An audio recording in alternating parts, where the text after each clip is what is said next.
السلام علیکم۔ افراط زر کے جو نئے نمبرز ہیں ان کے مطابق مہنگائی کی شرح میں جنوری کے مہینے میں 13% اضافہ ہوا، اور اس کے اندر فوڈ انفلیشن جو ہے اس میں بڑھنے کی رفتار جو ہے وہ بدستور بہت تیز ہے۔ ایک عام آدمی جو بالکل خط غربت کے نزدیک زندگی گزارتے ہیں، یا وہ کہہ لیجئے کہ اربن ایریاز کے اندر خاص طور پر جو لوئر مڈل کلاس ہے، اس کے حالات زندگی بہت زیادہ مشکل میں ہے۔ جو سیلریڈ کلاس ہے، جس کے پاس محدود آمدن ہے اور اسی کے اندر اس نے مہینہ بسر کرنا ہے، گھر کا کرایہ بھی دینا ہے، بجلی کی پانی کے بل بھی ادا کرنے ہیں، اس کے پاس اتنے پیسے اتنے وسائل نہیں بچیں گے کہ وہ بچوں کی اسکول کی فیس ادا کرے یا رات کو ان کے لیے روٹی پانی کا بندوبست کرے۔ اس لیے یہ صورتحال بہت زیادہ مشکل ہے، بہت ہی چیلنجنگ ہے، اور حکومت کا ایک ہی ایشو کے اوپر فوکس رہنا چاہیے کہ مہنگائی کو کم کیسے کریں۔ ویسے جب ڈی ویلیویشن اتنی زیادہ ہو رہی ہو، روپیہ آپ کا اس کی بے قدری ہو رہی ہو، اور آپ کا انحصار بہت زیادہ امپورٹڈ اشیاء کے اوپر ہو، ایسی صورتحال کے اندر یہ توقع بہت مشکل ہوتی ہے کہ آپ کی افراط زر یا مہنگائی کی شرح نیچے آ جائے گی۔ پاکستان بھی اسی ایک مشکل صورتحال کے اندر ہے، اور ہمارے جو اکنامک مینیجرز ہیں وہ رائٹ پالیسی مکس جو ہمیں درکار تھا کہ لوگوں کی زندگیاں بھی بچ جائیں، اکنامک ایکٹیویٹی بھی چلتی رہے، وہ لینے میں 4 سال کے اندر تو ناکام رہے ہیں۔ پرائم منسٹر صاحب جو ہیں ان کی تقاریر کے اندر، باقی تو وہ پولیٹیکل آدمی ہیں جو مرضی بولے، لیکن اپوزیشن لیڈر کے طور پر تقریریں کرنا کچھ اور ہوتا ہے۔ جب آپ حکومت میں آ جائیں، پرائم منسٹر آفس آپ کو سنبھال کے بیٹھے ہوں، تو پھر آپ کسی ایک فرد واحد کا نام لے کر تقریریں کریں تو کوئی مناسب نہیں لگتا۔ آپ کا آفس کا رتبہ بہت بڑا ہے، تو اس کی جو میگنینمٹی ہے اس آفس کی، وہ ڈیمانڈ کرتی ہے کہ آپ بڑے اونچے ہو کر بولیں۔ عدلیہ کی ریفارمز کرنی ہے، جوڈیشری کی ریفارم کرنی ہے، احتساب کے عمل کی شفافیت درکار ہے، تو اس کا اسی انداز میں ذکر کریں۔ آپ کسی سے مطالبہ تو کریں گے نہیں، آپ کی اپنی حکومت ہے، آپ کو لیگل ریفارمز کرنی ہے تو لیگل ریفارمز بنائیے اور لائیے پارلیمنٹ کے اندر۔ آپ نے اکاؤنٹیبلٹی کی ریفارمز کرنی ہے تو بنائیے اور لائیے پارلیمنٹ کے اندر۔ لیکن پرائم منسٹر بہرحال ابھی بھی تقریباً ان کا لب و لہجہ ویسا ہی ہے جب وہ کنٹینر کے اوپر کھڑے ہو کر تقریر کرتے تھے، آج بھی ویسی تقریر کرتے ہیں۔ اگر وہ کسی وقت میں اپنے پروڈیوسر صاحب سے کہوں گا کمپیریزن کر کے بتائیں، اس وقت بھی بتایا کرتے تھے کہ وہ نواز شریف کا بیٹا ہے، وہ 800 کروڑ روپے کے گھر میں یا 600 کروڑ روپے کے گھر میں، وہ ایسی رقمیں بولا کرتے تھے، اتنے روپوں کے گھر میں وہ رہتا ہے لندن میں۔ آج چوتھے سال کے اندر بھی پرائم منسٹر نے تقریر کی ہے، تو چوتھے سال کے اندر بھی ان کا لب و لہجہ ویسا ہی ہے۔ ویسے تو as a matter of principle دیکھا جائے تو میں اس بات کا حامی ہوں کہ وہ پاکستان واپس آئیں نواز شریف، اور واپس آ کر جو عدالتی نظام کے تحت ان کے اوپر کیسز ہیں اس کا مقابلہ بھی کریں، ان کو انصاف ملے، کیونکہ پہلے جو کیس تھا وہ سیلری نہیں لی اور ڈسکوالیفائڈ فار لائف ٹائم، وہ بہت زیادہ اچھے طریقے سے کیس آگے بڑھا نہیں ہوا۔ ان کو انصاف کا موقع ملنا چاہیے، لیکن واپس اپنے ملک بھی آنا چاہیے۔ اور پرائم منسٹر رہتے ہوئے اگر پاکستان سے باہر ان کے بچوں نے جائیدادیں بنائی ہیں تو وہ بھی مناسب یہی ہے کہ پاکستان کے اندر آئیں، فیکٹریاں لگائیں اور اپنے کام چلائیں۔ وہ دونوں باتیں اصولی طور پر ٹھیک ہیں، لیکن پرائم منسٹر قوم کے اوپر لائیو تقریر پوری قوم سن رہی ہے اور آپ ایک فرد کو ڈسکس کر رہے ہیں، وہ بھی کچھ عجیب سا ہی تاثر جاتا ہے۔ دکھائیے گا آج انہوں نے تقریر کے اندر نواز شریف کے اوپر کہا کیا۔ ہمارا ایک بڑا ادارہ سپریم کورٹ بار ایسوسی ایشن عدالت میں جا کے کہے گی کہ جی دیکھیں ایک آدمی جو چوری کر کے ملک سے باہر بھاگ رہا ہے، کنوکٹ ہوا ہے، جھوٹ بول کے باہر بھاگا ہے، وہ کہیں جی اس کو پھر سے موقع دینا چاہیے آگے پھر سے وہ میچ کھیلے۔ اربوں روپے کی پراپرٹیز میں لندن بیٹھے ہوئے ہیں، دونوں بیٹے باہر، اربوں روپے کی پراپرٹیز۔ میں لندن جانتا ہوں، لندن کی سب سے مہنگی جگہ کے اوپر ان کے گھر ہیں، اربوں روپے کے گھر ہیں۔ بچوں کو باہر بھجوا دیا ہے۔ 3 دفعہ ملک کا پرائم منسٹر سے پوچھے جی کہ بچوں کے پاس اربوں سے روپیہ کدھر سے آیا؟ کہتا جی مجھے تو نہیں پتا، میرے بچوں سے پوچھو۔ بچوں سے پوچھنے جا وہ کہتے جی ہم تو پاکستان کے شہری نہیں ہیں۔ یہ ساری دنیا اب حیران ہوگی کہ 10,000 روپیہ جو تنخواہ لیتا ہے آدمی، یہ شہباز شریف کے بیٹے کی شوگر مل کے اندر اس کے بینک اکاؤنٹ میں 4 ارب روپیہ یعنی کہ 400 کروڑ روپیہ کیسے پہنچ گیا؟ پرائم منسٹر صاحب کو چوتھے سال میں شہزاد اکبر کو جو ان کا اکاؤنٹیبلٹی کے اوپر ایڈوائزر تھا، نوکری سے اس لیے نکالنا پڑا کیونکہ 4 سال کے اندر وہ ان میں سے کسی ایک کیس میں بھی کسی کو کنوکٹ نہیں کروا سکے اور پاکستان سے باہر سے کوئی پیسہ واپس نہیں لا سکے۔ جو پیسہ برطانوی حکومت نے خود پکڑ کے، جس میں ہماری کوشش شامل نہیں تھی، انہوں نے 190 ملین پاؤنڈ کی ایک ایسی ٹرانزیکشنز آئیڈینٹیفائی کی جو انہوں نے کہا اللیگل پروسیڈز ہیں، یہ پاکستانی لوگوں کا لوٹا ہوا پیسہ ہے جو یہاں لایا گیا ہے، وہ واپس دیا گیا۔ وہ حکومت نے کس کو کیسے دیا، حکومت کو کسی دن اس کا قوم کو سچائی کے ساتھ جواب دینا پڑے گا کہ کیوں دیا۔ ہمارے ساتھ مہمان شخصیت ہے رانا صاحب، سینئر رہنما PMLN سے۔ رانا صاحب، آپ کو خوش آمدید کہوں گا پروگرام میں۔ پرائم منسٹر کے لہجے میں چند دنوں سے تلخی آئی ہے، اور اس تلخی کی وجہ آپ کی پارٹی کی جانب سے وہ خبریں آنا تھی کہ ہم عدم اعتماد لے کر آئیں گے قومی اسمبلی میں۔ کیا ان دونوں چیزوں کو آپس میں تعلق دیکھتے ہیں آپ؟ نہیں، دیکھیں ملک صاحب، آپ نے انٹرو میں جو ہے وہ بڑی مدلل اور ریزنیبل بات کی ہے۔ پرائم منسٹر تو ہے ہی نہیں، یعنی یہ حکومت جو ہے وداؤٹ پرائم منسٹر جو ہے وہ رن کر رہی ہے۔ ایک اپوزیشن لیڈر ہے جو ہے وہ یعنی حکومت کو ہیڈ کرنے جو ہے وہ بیٹھ گیا ہے۔ ان کا کوئی لہجہ، ان کی کوئی تقریر، ان کی کوئی پالیسی، ان کا کوئی عمل ایسا ہے ہی نہیں کہ وہ چیف ایگزیکٹو آف دی جو ہے وہ کنٹری کہلائیں، یا اس بارے میں ان کا کوئی جو ہے وہ عمل ہو۔ اب آپ مجھے بتائیں کہ آج پرائم منسٹر جو ہے وہ بہاولپور میں جا کے جو تقریر کر رہا ہے، اگر وہ ملک کا پرائم منسٹر ہے تو اسے یہ آج معلوم ہونا نہیں چاہیے کہ بہاولپور کا جو کسان ہے، جس کی تعداد جو ہے وہ لاکھوں میں نہیں کروڑوں میں ہے، وہاں کی جو آبادی ہے اس کا 75% جو ہے وہ لوگ جو ہے وہ منسلک ہیں زراعت سے، وہاں پہ لوگ جو ہے وہ 2 بوری یوریا کے لیے جو ہے وہ دھکے کھا رہے ہیں، اور یوریا کی ٹوٹل پیداوار جو ہے وہ 3 فیکٹریز جو ہے وہ کر رہی ہیں۔ وہ تینوں فیکٹریز جو ہیں وہ سیمی گورنمنٹ ہیں، اور ان میں اور ایک ان کی ATM ہے، اس کی وہ فیکٹری ہے۔ کیسے چلا گیا یوریا سارے کا سارا جو ہے وہ باہر سمگل ہو کے، اور یہاں پہ جو ہے وہ گندم کی فصل جو ہے وہ متاثر ہوئی ہے، اور اب اپریل مئی میں آپ دیکھیں گے کس ATM کا آپ تذکرہ کر رہے ہیں کہ اس کی وہاں فیکٹری ہے؟ یعنی یہ جو یوریا ہے اس کی ٹوٹل پیداوار جو ہے ملک صاحب 3 فیکٹریاں ہولڈ کرتی ہیں، فوجی فرٹیلائزر، اینگرو اپنا فرٹیلائزر، اور فاطمہ فرٹیلائزر۔ یہی لوگ ہیں، رزاق داؤد صاحب بیٹھے ہیں ان کی کیبنٹ میں بیٹھے ہیں، فیصل مختار، فاروق حبیب، یہ بھی آپ کے علم میں ہے کہ ان کے اپنے لوگ ہیں۔ یہ کبھی ہو سکتا ہے کہ ان فیکٹری سے یوریا کی کھاد نکلے اور وہ ٹرک جو ہے وہ فیصل آباد کی بجائے یا ساہیوال کی بجائے پشاور پہنچ جائے؟ یہ ڈیلرز کو جو ہے وہ اگلے دن بلا کے ان کو فارغ کریں تو 10 آدمی پیچھے کھڑے ہیں کہ جی ہم سے پیسے ملے، ہمیں ڈیلرشپ دیں۔ یعنی یہ ساری ملی بھگت ہوئی ہے، اور یہ اربوں روپیہ اس میں جو ہے یہ ATMs نے اور ان لوگوں نے جو مافیا کی صورت میں پرائم منسٹر کے ارد گرد موجود ہیں انہوں نے کمایا ہے، اور پورے ملک کے کسانوں کو جو ہے وہ رول کے رکھ دیا۔ اب آپ مجھے یہ بتائیں کہ یہ پیناڈول کی جو گولی ہے، اس کی وہ ایک جو 10 گولی کی سٹرپ، وہ یہی 6-7 روپے میں ملتی تھی۔ آپ مجھے بتائیں کہ اب وہ کہاں چلی گئی ہے؟ اب اس کی قیمت 40 روپے ہو گئی ہے۔ یعنی کوئی گورنمنٹ ہے اس ملک میں؟ یعنی کسی کو خیال ہے کہ اس ملک میں کسی نے کوئی گورننس کرنی ہے؟ یعنی یہ روز OC-DC بیٹھی ہے، اور روز 1.5 گھنٹہ جو ہے وہ پرائم ٹائم جو ہے وہ اس کے اوپر وہ پوری دنیا کو اپنی شکلیں دکھا رہے ہیں اور اپنی باتیں کر رہے ہیں، اپوزیشن کو گالیاں دے رہے ہیں اور اپنی کارروائیاں بتا رہے ہیں۔ یعنی یہ پیناڈول کی گولی جو ہے، آپ مجھے یہ بتائیں کہ اس کا جو ہے وہ 6-7 روپے سے 40 روپے پہ پہنچ جانا صرف اس لیے کہ وہ کرونا کے مریضوں کو جو ہے وہ کوئی جسم درد وغیرہ ہوتی ہے، علاج تو اس میں ان کو ایک گولی جو ہے وہ افاقہ دیتی ہے۔ تو جب یہ گورنمنٹ کا حال ہے تو پھر کہاں ان سے کوئی امید رکھے کہ یہ باقی جو اس ملک کے ایشوز ہیں یا اس ملک کے جو مسائل ہیں ان کے اوپر جو ہے یہ توجہ دیں گی؟ گورنمنٹ سے تو یہ نہیں بن پا رہا کہ یہ تو کہ پیناڈول کی گولی جو ہے وہ مریضوں کو صحیح ریٹ کے اوپر جو ہے وہ فراہم کرنے کی جو ہے وہ سخت نہیں رکھتے۔ ہاں، ان سے یہ پوچھ لیں کہ انہوں نے ہمارے خلاف کیسز کا یہ کیا کر رہے ہیں۔ اب ان کے پورا فوکس ہے کہ 9 مہینے میں جو ہے نا اپوزیشن کے سارے لوگوں کو جو ہے وہ سزائیں دلانی ہے۔ ہمارے کیسز کے پروسیکیوٹر ہمیں بتا رہے ہیں کہ جی ہمارے اوپر بڑا دباؤ ہے، وہ کہتے ہیں کہ جی ڈے ٹو ڈے ہیئرنگ کروائیں، آپ ججز کے گلے پڑیں، آپ ججز کو یہ کریں، آپ ججز کو وہ کریں، اور جناب یہ فیصلے کروائیں۔ اب ایک ہی کام ہے ان کے پاس کہ میاں شہباز شریف صاحب ذرا زیادہ ترجیحی بنیادوں پہ ہیں، ہم جیسے لوگ ذرا پچھلے نمبروں میں ہیں۔ اب یہی ایک کام ہے کہ اگلے 8-9 مہینوں میں یہ فیصلے کروائیں اور اپوزیشن کے لوگوں کو سزائیں دلوائیں، اور اس سے سمجھتے ہیں کہ یہ ہمارا راستہ جو ہے وہ صاف ہو جائے گا۔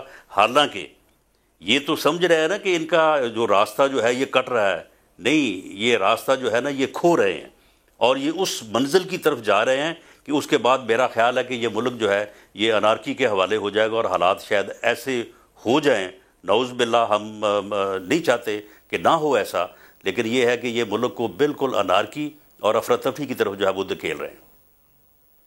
سینیٹر ولید اقبال صاحب ہمارے ساتھ ہیں پاکستان تحریک انصاف سے۔ ولید اقبال صاحب، آپ کو پروگرام میں خوش آمدید بھی کہتا ہوں۔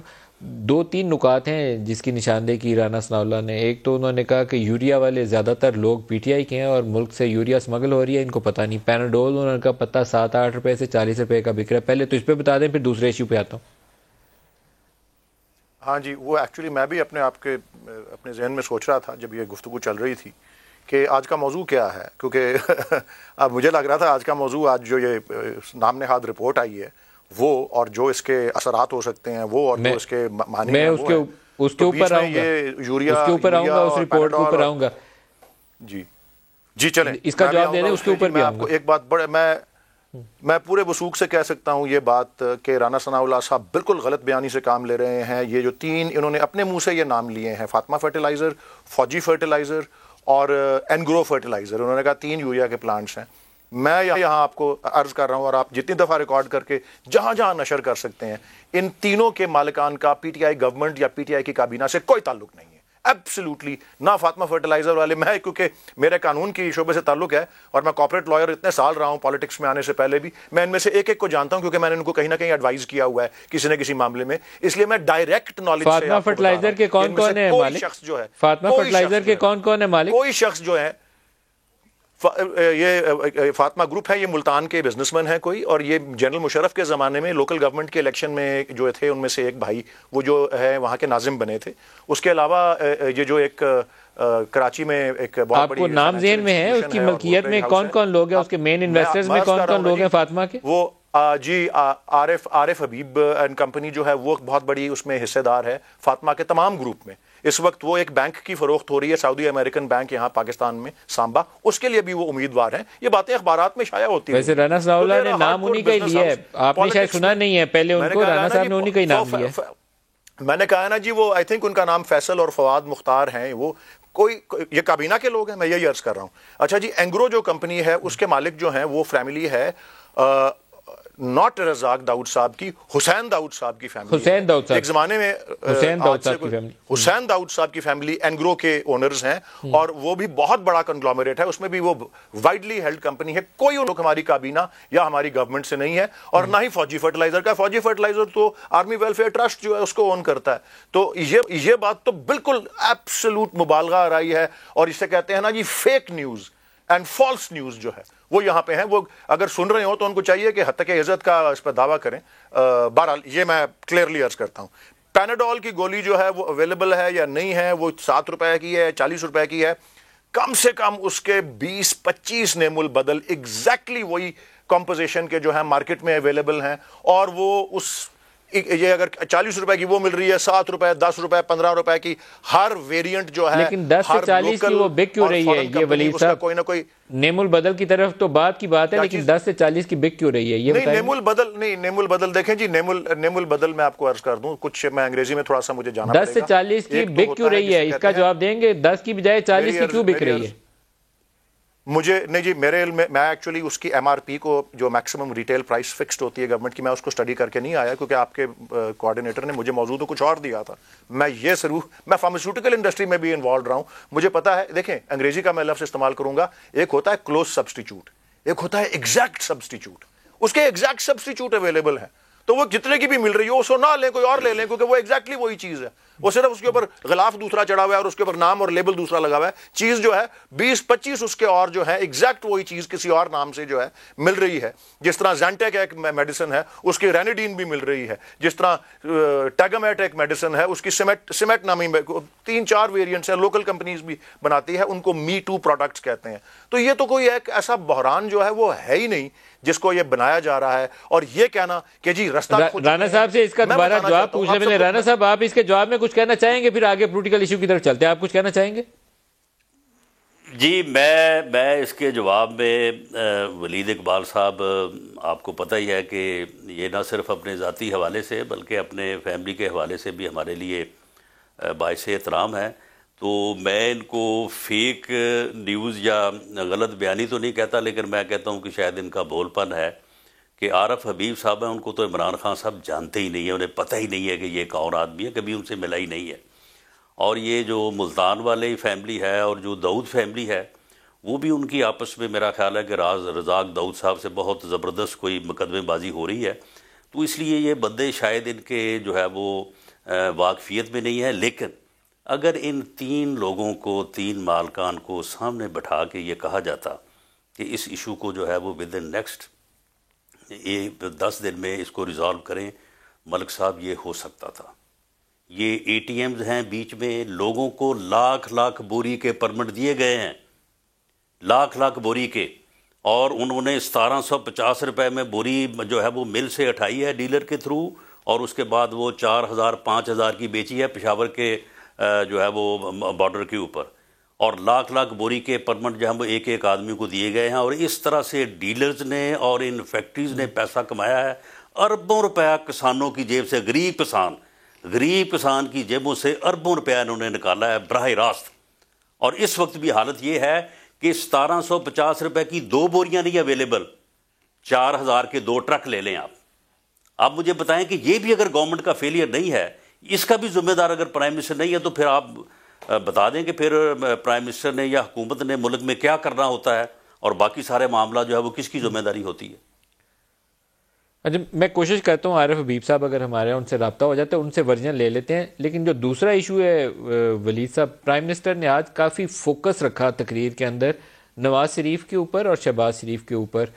پرائم منسٹر اداروں کے اوپر انحصار کرتے ہیں نا، خود تو انہیں کسی انڈیویجول کا نام لے کے اس طریقے سے تقریر کرنا مناسب ہے؟ میں آپ سے پہلے پوائنٹ آف ویو اس پہ جاننا چاہتا ہوں. یہ سر آپ مجھ سے پوچھ رہے ہیں؟ جی آپ سے ولید صاحب پوچھ رہا ہوں. جی آپ یہ پوچھ رہے ہیں کہ کیا پرائم منسٹر کا لیے مناسب ہے کسی کا نام لے کے؟ کس کا نام لے کے ذرا واضح کر دیں پلیز. میں نواز شریف اور شہباز شریف کے اوپر وہ تقریر کے لیے کھڑے ہوتے ہیں تو وہ شروع دونوں سے کرتے ہیں اور اس کے اوپر ختم کر دیتے ہیں. میرے تو خیال میں پرائم منسٹر کا جو عہدہ ہے وہ بہت بڑا ہے، اس میں کچھ براڈر پکچر لانی چاہیے، جوڈیشل ریفارم کی بات کرنی چاہیے. ہم یہ ریفارم لائیں، یہ اکاؤنٹیبلٹی کی ریفارم لائیں. جی ٹھیک ہے، نہیں میں آپ کی بات سمجھ گیا ہوں. جی میں آپ کو ویسے بتا دیتا ہوں، 2-3 جملے مجھے بول لینے دیں، کیونکہ وہ رانا صاحب نے یہ کہا ہے نا کہ یہ رستہ کھو بیٹھے ہیں، یہ ہو گیا ہے وہ ہو گیا ہے. جتنا زیادہ جو ہے درد رکھتے ہیں عمران خان صاحب لوگوں کے لیے اپنے دل میں، اور جس طرح کی وہ وعدہ کیا تھا کہ سب سے بہترین ڈیولپمنٹ ہیومن ڈیولپمنٹ ہے، آپ وہ احساس پروگرام کے حوالے سے لے لیں، آپ وہ ہیلتھ کارڈ کے حوالے سے لے لیں، اور آپ وہ جو سماجی تحفظ کے دیگر بہت سے ذیلی پروگرامز ہیں جن کے ذریعے، جس میں آپ کا راشن پروگرام، اور پھر جس طرح سے سینچری میں، ایک صدی میں ایک دفعہ اس طرح کا ایک بحران آتا ہے، جس طرح ایک وبا ہوتی ہے جو 100 سال پہلے ایک آئی تھی اسپینش فلو، اور اب یہ، اور دنیا بھر میں پاکستان اور اس کی گورننس اور اس کو ہینڈلنگ کے اوپر جو ہے اس کو تعریف کی گئی ہے، اور اس کو پہلے 2 تیسرے نمبر پر جو ہے وہ شمار کیا گیا ہے. وہ تو ایک جگہ ہے. اپنا وزیر اعظم کا عہدہ مجھے کوئی شک نہیں ہے اس میں بہت بڑا ہے، آئینی عہدہ ہے. پاکستان کے چیف ایگزیکٹو ہیں، سب سے زیادہ پاورفل سویلین عہدہ جو ہے ہمارے آئین میں وہ پرائم منسٹر کا ہی ہے.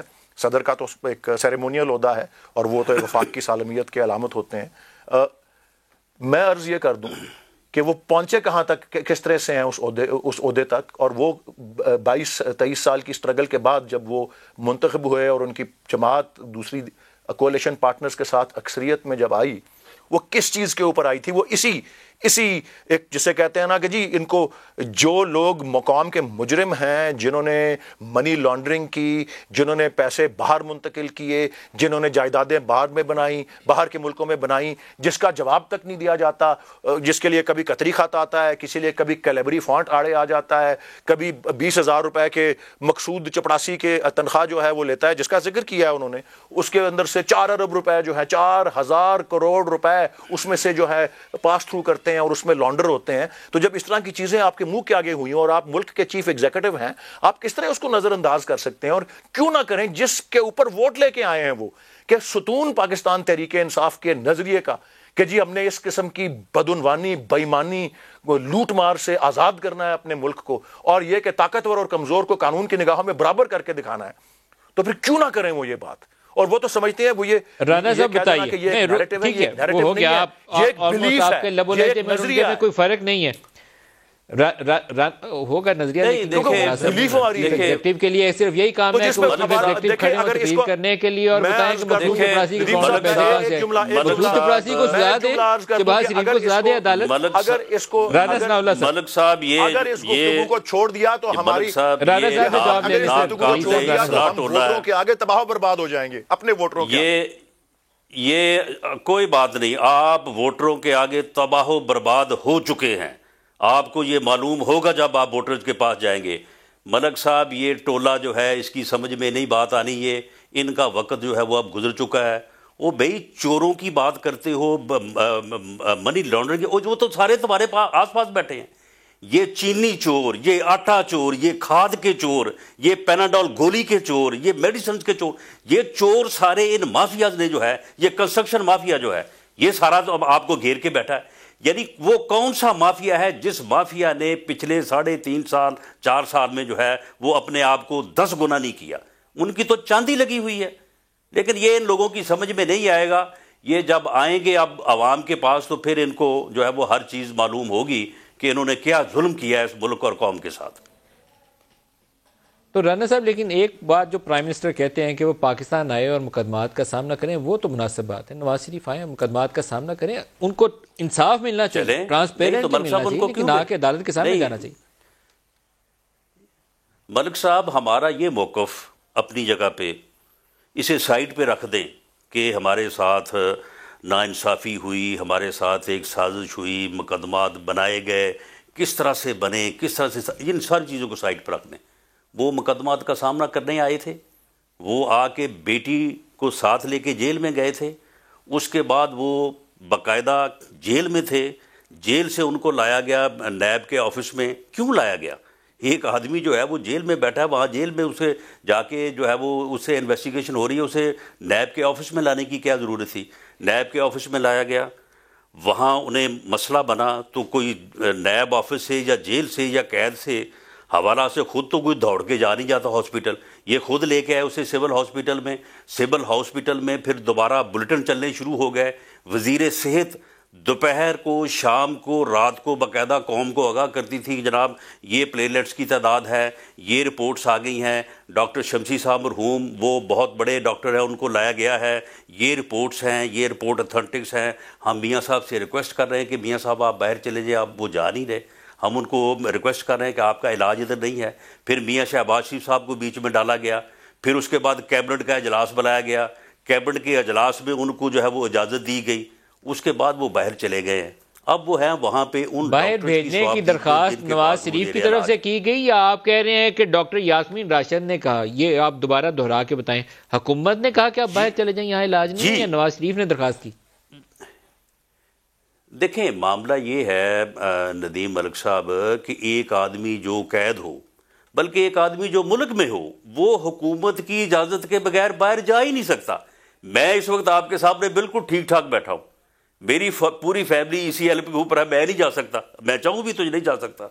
میاں نواز شریف حکومت کی اجازت کے بغیر نہیں جا سکتے تھے. حکومت نے ان کو بھیجا ہے، حکومت کی اجازت سے وہ گئے ہیں، ساری دنیا کو معلوم ہے، ساری دنیا کے سامنے گئے ہیں. اب وہاں پہ وہ اپنے ڈاکٹرز کے زیر علاج ہے. اب ان کے آنے یا نہ آنے کا فیصلہ ان ڈاکٹرز نے کرنا ہے یا انہوں نے خود کرنا ہے، اگر وہ ڈاکٹرز کی ایڈوائس کو نہیں ماننا چاہتے یا اس کو وہ ریجیکٹ کرنا چاہتے ہیں. تو آپ مجھے بتائیں کہ اس میں جو ہے وہ کیا وہ کوئی مفرور ہو کے کوئی جیل بریک کر کے چلے گئے ہیں؟ وہاں پہ خود گورنمنٹ نے بھیجا ہے، جس سسٹم نے اسے بھیجا ہے، اگر وہ سسٹم ناقص ہے تو پھر جس سسٹم کے تحت ان کو سزا ہوئی ہے وہ بھی کوئی اتنا اتھینٹک نہیں ہے، وہ بھی ناقص ہے. ولید صاحب نہیں جی، میں اس بات سے تو انکار نہیں کروں گا کہ نہیں، میں اس بات سے تو قطعی انکار نہیں کروں گا کہ انہوں نے عدالت سے یہ اس بات کا رجوع کر کے کہ ایک میڈیکل ایمرجنسی ہے، اور ایون کیبنٹ میں جب وہ بات گئی تو پرائم منسٹر اس کے فوراً بعد کوئی اسپوکس پرسنس کی میٹنگ میں بھی میں موجود تھا، تو انہوں نے تو کہا کہ جی ہمیں تو اس طرح کی رپورٹ دکھائی گئی تھی کہ جس طرح کہ یہ اگر ان کو نہ اس طرح جانے دیا گیا تو یہ تو جاں بحق ہو جائیں گے، خدا نخواستہ. تو وہ اس طرح کی بات تو ہوئی. یہ فیصلہ کس نے کیا کہ ان کو جانے دیں کیبنٹ میں؟ پرائم منسٹر نے اس کو سپورٹ کیا یا کسی اور نے سپورٹ فیصلہ کیا؟ تو وہ اور اس کا اور دیکھیں اس کے لیے گورنمنٹ نے اپنے تئیں تو اس کو زیادہ ان شرائط کو سخت بنانے کی ولید اقبال صاحب جب یہ کابینہ کے سامنے آیا، پرائم منسٹر کے سامنے معاملہ آیا، تو یہ فیصلہ پرائم منسٹر نے اس کو سپورٹ کیا کہ ان کی ہیلتھ ٹھیک نہیں ہے، ان کو جانے دیں؟ نہیں وہ نہیں، سپورٹ کرنا یا نہ کرنے کا تو ایشو نہیں ہے نا، پھر تو وہ انسانی ہمدردی یا ہیومینیٹیرین گراؤنڈز والا ایشو آ جاتا ہے جب اس طرح کی رپورٹ سامنے آئی.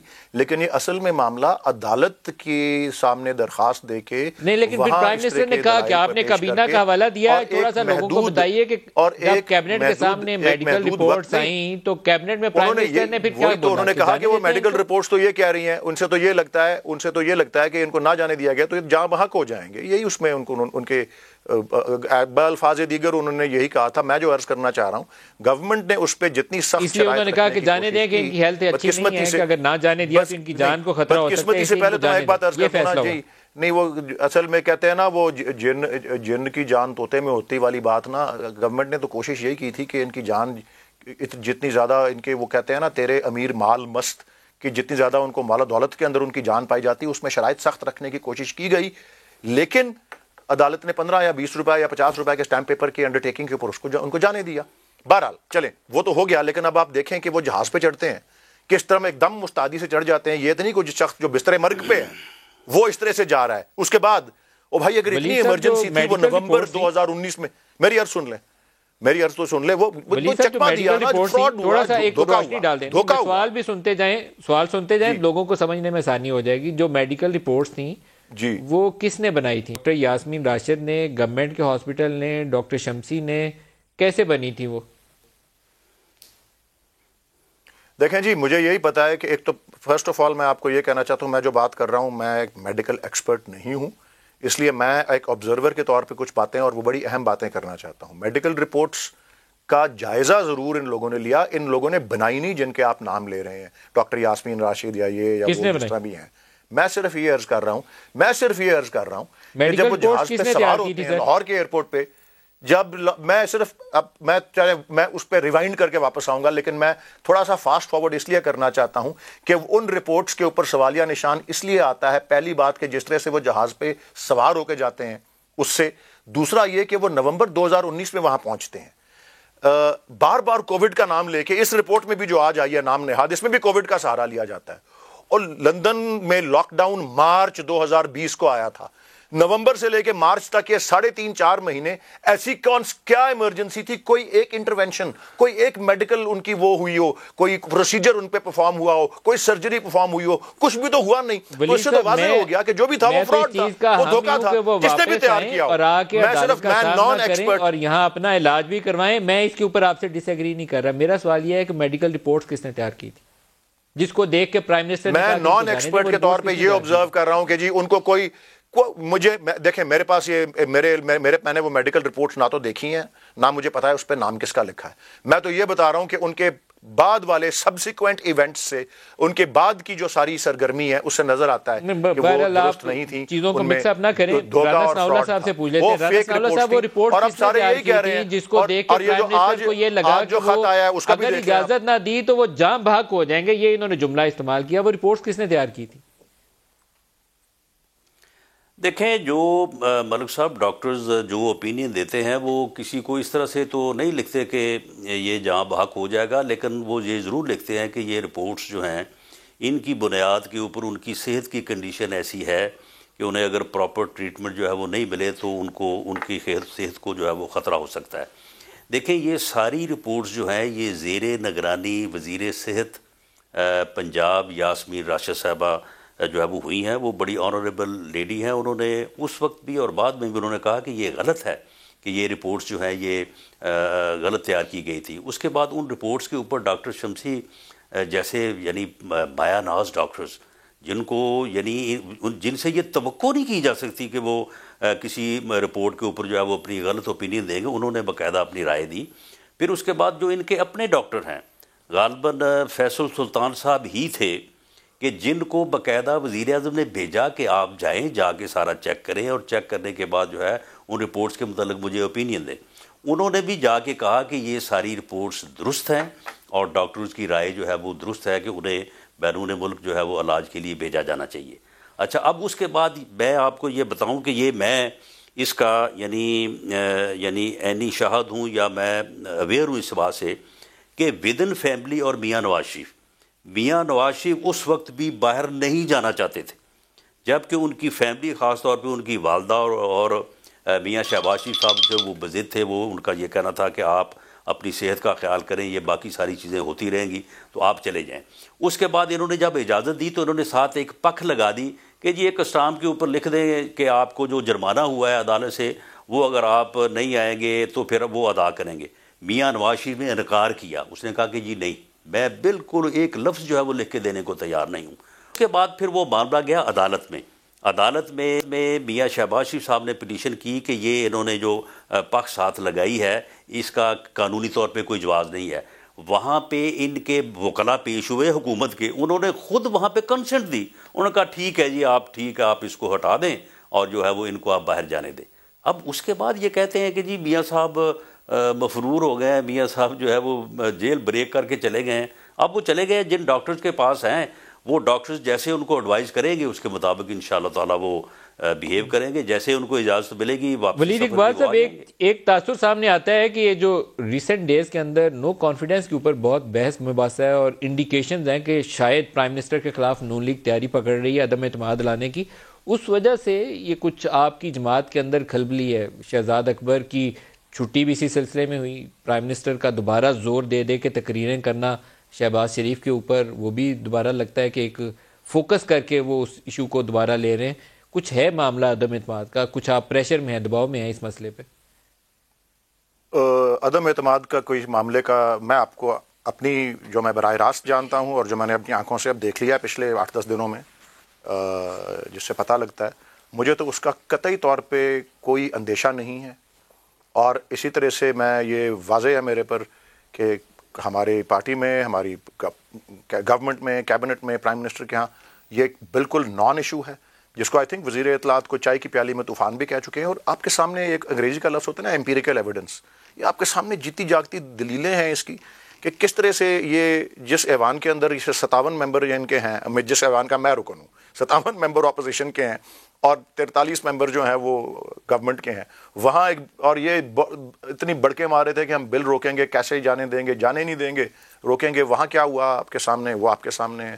اس کے علاوہ جس بل کو نیشنل اسمبلی میں روکنا چاہتے تھے، جب وہ بل پیش ہوا، نہ اپوزیشن لیڈر وہاں خود آئے ہوئے ہیں، نہ پاکستان پیپلز پارٹی کے جو پارلیمانی لیڈر ہے وہ وہاں آئے ہوئے ہیں، اس دن موجود ہیں. تو اس سے آپ کو کیا نظر آتا ہے؟ یہ جہاں انہوں نے ٹرائی تھوڑا سا کر لیا تھا اور اگست 2019 سے چیئرمین سینٹ پہ عدم اعتماد، پھر مارچ 2021 میں چیئرمین سینٹ کا الیکشن، پھر ابھی ان بلوں کا پاس ہونا، پھر مشترکہ اجلاس جو ہوئے جو نومبر میں ہوا، اس کے بعد دوبارہ سے جو 2-4 چیزیں آئیں، اس کا تو کوئی دور تک تو نظر نہیں آ رہا. جس طرح کا ان میں آپس میں انتشار ہے، جس طرح کا آپس میں اپوزیشن کا آپس میں عدم اعتماد ہے، ایک دوسرے میں لیک آف کانفیڈنس آپس میں جو ہے، وہ حکومت سٹنگ گورنمنٹ میں کیا عدم اعتماد لے کے آئیں گے؟ یہ تو بالکل ایک مزے کا خیز بات ہے. عدم اعتماد ہے اپوزیشن جماعتوں کا. رانا ثناءاللہ، جو آپ کی جماعت میں اور پیپلز پارٹی میں عدم اعتماد ہے آپس میں، اس کے ہوتے ہوئے تو آپ پرائم منسٹر کے اوپر عدم اعتماد نہیں لا سکتے. نہیں دیکھیں، اس میں ملک صاحب آپ دیکھیں جو پوزیشن ہوتی ہے نا، اس پوزیشن کے اوپر ہی پھر اس قسم کی کا کانفیڈنس یا بلٹ ہوتا ہے، یا پھر وہ جو ہے وہ تھوڑا جو پوزیشن ہے وہ متزلزل ہوتی ہے. ابھی یہ جو منی بل کے اوپر جو ووٹنگ ہوئی ہے، اس ووٹنگ میں پورا زور لگایا اپوزیشن نے بھی اور حکومت نے بھی کہ اپنے بندوں کو جو ہے وہ پورا کیا جائے. حکومت کا زور آپ کو پتہ ہی ہے کہ حکومت کے پاس یہ وسائل بھی ہوتے ہیں کہ اگر کوئی آدمی کہتا ہے کہ جی میں نہیں پہنچ سکتا تو وہ اسے جہاز بھیج کے بھی بلوا سکتے ہیں. تو اس میں جو فگر رہا ہے وہاں پہ وہ رہا ہے 150 اور 163، یعنی 163 ووٹ حکومت اپنی تمام تر کوششوں کے باوجود وہاں پہ حاضر کر سکی، جبکہ اسے کم از کم 172 ووٹوں کی ضرورت ہے قومی اسمبلی میں. اور اپوزیشن کے ساتھ فرق ان کا ہے 13 ووٹ کا. 13 ووٹ جو ہے وہ 7 ووٹ کا اگر ادھر چلے جائیں تو فرق مٹ جاتا ہے. اب آ جائیں آپ سینٹ میں. سینٹ میں دیکھیں، سینٹ میں صورتحال یہ ہے کہ یہ میں آج آپ کے سامنے، شاید آپ کے علم میں ہو یہ بات، کہ جب یہ لیڈر آف دی اپوزیشن کا معاملہ چل رہا تھا اور ہم نے پیپلز پارٹی سے کہا کہ دیکھیں آپ نے ہمارے ساتھ وعدہ کیا تھا کہ آپ کا کینڈیڈیٹ ہوگا چیئرمین کا اور لیڈر آف دی اپوزیشن جو ہے وہ PMLN کو ملے گی اور ڈپٹی اسپیکر کا جو ہے وہ کینڈیڈیٹ ہوگا JUIF کا. تو اب آپ نے چیئرمین کا الیکشن لڑ لیا ہے اور JUIF نے ڈپٹی چیئرمین کا لڑ لیا ہے, تو اب یہ لیڈر آف دی اپوزیشن کی سلاٹ جو ہے وہ PMLN کے لیے ہے. تو اسی دوران ہمارا ان کے ساتھ پیپلز پارٹی کے ساتھ تھوڑی بہت جو ہے نا وہ ادھر بات چیت چل رہی تھی اور ایک دوسرے کے کو قائل کرنے کی کوشش ہو رہی تھی. اس وقت سنجرانی صاحب نے ہمارے ساتھ رابطہ کیا. اب جو چیئرمین سینٹ ہیں سنجرانی صاحب بہت رسپیکٹیبل ہیں, لیکن وہ جیسے بلوچستان سے عوامی جو ہے وہ پارٹی اور جو بھی سارا سلسلہ آپ کے ذہن میں ہے, سنجرانی صاحب نے کہا اعظم مزید تارڑ صاحب کو کہ یار ہمارے پاس 5 آدمی ہیں, اگر کوئی تھوڑا بہت فرق ہے تو بتاؤ, وہ 5 آدمی ہم آپ کو دے دیتے ہیں, آپ لیڈر آف دی اپوزیشن بن جائیں. وہ بندے ہم نے اسی مقصد کے لیے رکھے ہوئے ہیں اور ان کو ہم نے آزاد رکھا ہوا ہے, بندے وہ ہمارے پکے ہیں. تو ہماری پارٹی میں جب یہ بات ہوئی تو اس کو سختی سے اس کو منع کیا گیا کہ دیکھیں یہ زیادتی ہوگی, یہ کام ہم نے نہیں کرنا, ہم پیپلز پارٹی کے ساتھ ہی جھگڑا کریں گے, لڑیں گے, ان کو منائیں گے اور یہ ہمارا حق ہے, ہم لیں گے. اب دوسرے دن ہمیں تیسرے دن پتہ چلا کہ وہ 5 آدمی جو ہے وہ گیلانی صاحب کے پاس چلے گئے ہیں. اب ہمیں تو پھر کوئی شک نہیں تھا کہ یہ بندے کیسے آئے ہیں, اور گیلانی صاحب جو ہے وہ لیڈر آف دی اپوزیشن بن گئے. اب یہ بہت بڑی ایک بریکنگ سٹوری ہے جو آپ دے رہے ہیں. آپ کہہ رہے ہیں کہ وہ اپوزیشن لیڈر کے انتخاب کے موقع کے اوپر خود سنجرانی صاحب نے آپ کو وہ جو 5 لوگ تھے دلاور خان گروپ والے, کہا کہ آپ لے لو اور اپنا بندہ اپوزیشن لیڈر بنا لو, لیکن آپ نے انکار کیا تو انہوں نے گیلانی صاحب کو ووٹ کر دیا. گیلانی صاحب کو ووٹ کر دیا. اب گیلانی صاحب بن گئے چیئرمین. اب دیکھیں نا, اب یہ بات جو ہے یہ ایک غلط کام تھا, اس کا کسی نہ کسی دن جو ہے وہ خمیازہ ہمیں بھگتنا ہی پڑنا تھا. اب آ کے تو وہ بات جو ہے وہ ساری وہ اوپن ہو گئی ہے. اب ان 5 ووٹوں کی وجہ سے کہا جا رہا ہے کہ جی ہماری اکثریت ہے سینٹ میں, حالانکہ ایسا نہیں ہے. وہ 5 ووٹ ہمارے نہیں ہیں, وہ سنجرانی صاحب کے ہیں. ان 5 ووٹوں کو مائنس کریں تو پھر معاملہ جو ہے وہ نمبر جو ہے وہ ایکول آ جاتا ہے. اب پوزیشن یہ ہے کہ بریک لے لیں, سے واپسی پہ دوبارہ اس کو رانا صاحب بریک سے واپسی پہ پورا کر لیجیے گا. جو آپ بریک لے لیں گے ہمارے ساتھ رہیے گا.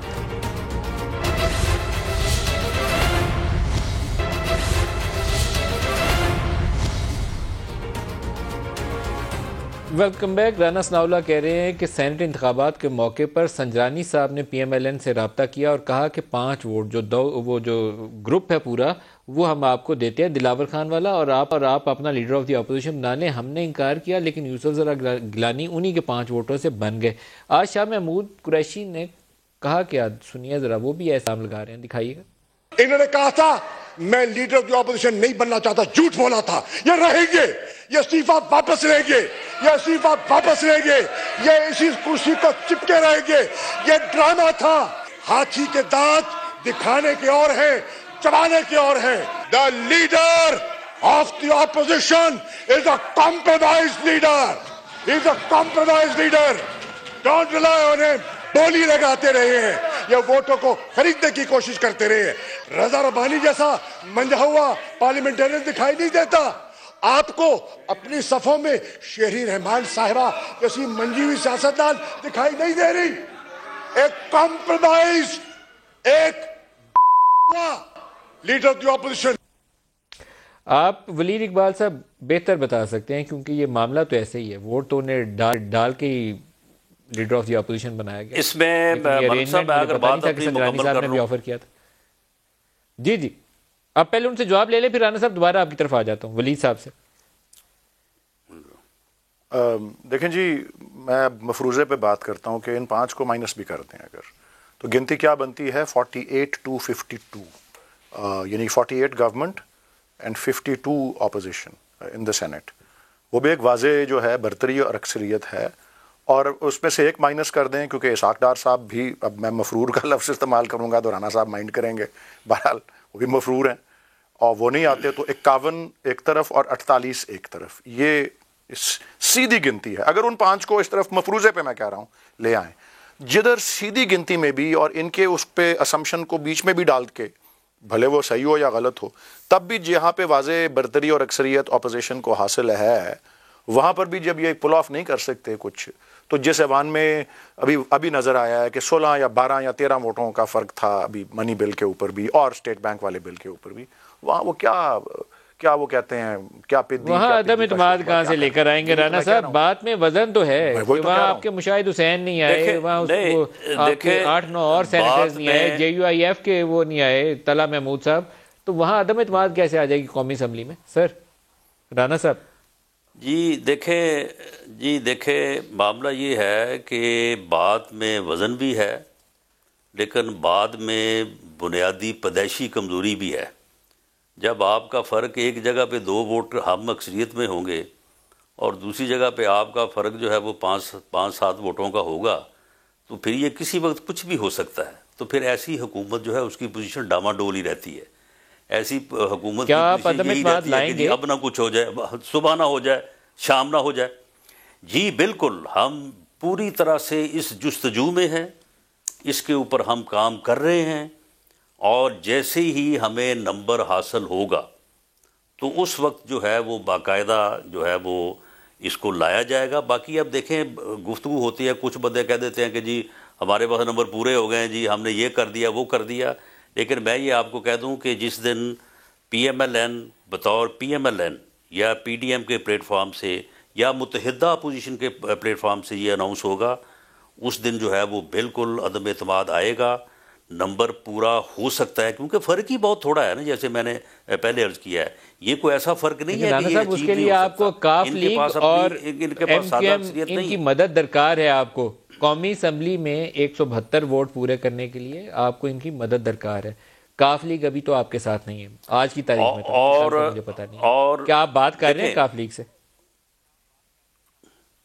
جی میں کسی جماعت کا یا کسی فرد کا نام لینا تو مناسب نہیں ہے، لیکن ہم ہر اس بندے سے بات کرنے کو تیار ہیں، ہر اس بندے سے بات کر رہے ہیں جو اس حکومت سے اس ملک اور قوم کی جو ہے وہ جان چھڑانے میں مددگار اور معاون ثابت ہو سکے۔ اس کی وجہ یہ ہے کہ یہ بہت بڑی نیکی ہوگی اس ملک اور قوم کے ساتھ، اور اس کا جو آئینی اور قانونی راستہ ہے وہ عدم اعتماد ہی ہے، اور یہ PDM کا بھی اور متحدہ اپوزیشن کا اور ہمارے قائدین کا، جس میں میاں شہباز شریف صاحب آن ریکارڈ ہیں، بلاول بھٹو صاحب نے یہ بات کی ہے، متعدد بار کی ہے کہ ہم آئینی اور قانونی راستہ ہی اختیار کریں گے۔ کلوزنگ ریمارکس ولید اقبال صاحب۔ کوئی شک نہیں ہے جی، اور میں اس بات کو یقیناً خیر مقدم کرتا ہوں کہ عدم اعتماد ایک آئینی اور قانونی طریقہ ہے۔ یہ آزما کے دیکھ لیں۔ یہ الفاظ میں شیخ رشید احمد صاحب جو ابھی وزیر داخلہ ہے ان کے ہی دہراؤں گا کہ یہ کچھ ایسے ہی الفاظ تھے، انہوں نے کہا تھا کہ اپوزیشن جو ہے ان کے رنگ پسٹن جو ہیں وہ بیٹھے ہوئے ہیں، تو اس کا مجھے تو کوئی آثار نظر نہیں آ رہے، فرق 10 کا ہو، 5 کا ہو، 20 کا ہو، اور میں نے کہا نا سینٹ اس کی جیتی جاگتی دلیل ہے جہاں فرق ان کے حق میں، تو اس کا کسی قسم کا رانا صاحب ایک جملے میں کیا کوئی ٹائم فریم دے سکتے ہیں؟ 2 ہفتے، 4 ہفتے، 6 ہفتے، کتنی دیر؟ دیکھیں اس میں یہ ہے کہ جو ان کے اتحادی ہیں وہ بھی جو ہے وہ پر تول رہے ہیں، اور وہ اس پوزیشن میں ہیں کہ وہ جو ہے وہ کوئی فیصلہ کریں۔ اسی طرح سے ان کے اپنے لوگ ہیں، تو اب اس میں جو ہے وہ یہ کوئی مجھے مہینوں کی بات نہیں لگتی، مجھے ہفتوں کی بات لگتی ہے، لیکن کیونکہ میں اپنی پارٹی کی ایک ذمہ دار پوزیشن پہ ہوں، اس لیے میں کوئی ڈیٹ نہیں دے سکتا، لیکن ہم اس کے اوپر کام کر رہے ہیں۔ رانا ثناء اللہ صاحب، سینیٹر ولید اقبال صاحب، آپ دونوں کا بہت شکریہ۔ اجازت دیجیے، اللہ حافظ۔